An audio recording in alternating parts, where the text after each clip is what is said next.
हमारे यहां जब भी यज्ञ होता है तो यज्ञ का अधिकार गृहस्थ को है। बोलो हाँ। यदि आपकी पत्नी नहीं है तो आपको यज्ञ में बैठने नहीं मिलेगा। बोलो हाँ। हाँ, जब राम का यज्ञ हुआ, भगवान राम ने यज्ञ किया, उस यज्ञ में जब माता सीता वनवास में थी तो राम से कहा गया वशिष्ठ जी के द्वारा आप यज्ञ नहीं कर सकते, पहले सीता को लाओ। राम बोले कैसे लाएं, वो तो वनवास में है। तो फिर क्या करें, फिर स्वर्ण की सीता बनाई गई।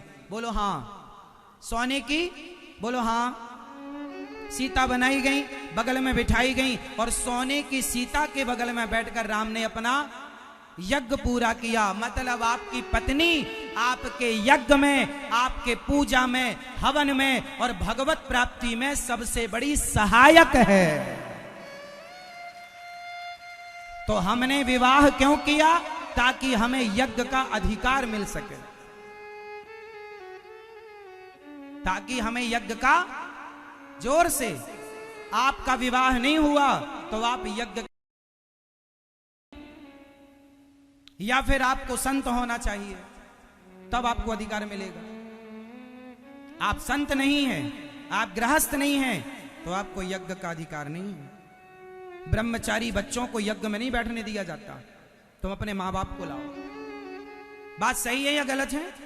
तो आपकी पत्नी, आपके पति आपके केवल भोगी के साथी नहीं है, संतान के बढ़ोतरी के लिए साथी नहीं है, बल्कि आपकी पति और पत्नी दोनों मिलकर कंधे से कंधा मिलाकर आप दोनों भगवान की ओर बढ़ेंगे। भगवत प्राप्ति में हमारी पत्नी और हमारा पति सहयोगी है।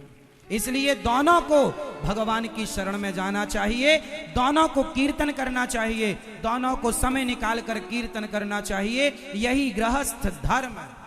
और द्वार पे आए अतिथि तो भरपेट भोजन कराओ। द्वार पे आए जीव जंतु, कुत्ता आए तो रोटी खिलाओ, आखिरी गाय आए तो रोटी खवाओ, चींटी को दाना डालो, पक्षियों को पानी रखो छत पर। ये गृहस्थों का धर्म। सत्य बोलो, दया रखो, दोनों पति पत्नी भगवान का कीर्तन करो, सेवा करो संत समाज की, दीन दुखियों की। ये गृहस्थ धर्म में साहब यदि निभ जाए तो।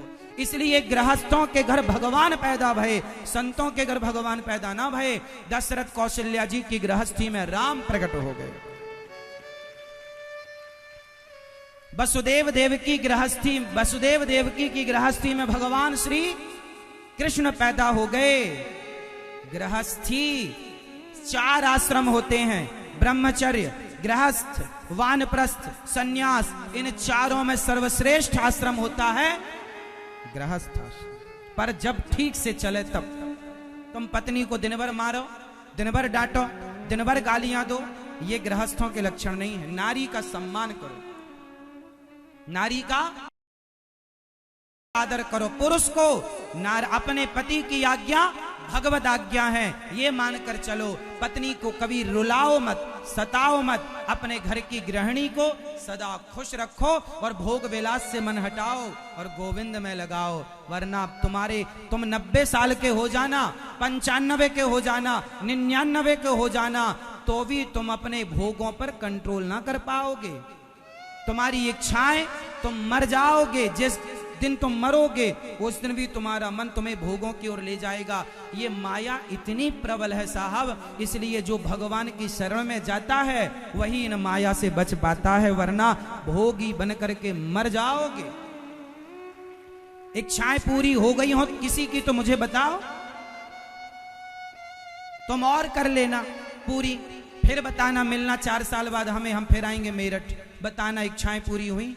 जिस दिन तुम मरोगे उसके 1 दिन पहले भी अपने आप से सवाल करना, क्यों मन पूरा हुआ, इच्छाएं पूरी हुई? तो आपके अंदर से आवाज आएगी अभी नहीं।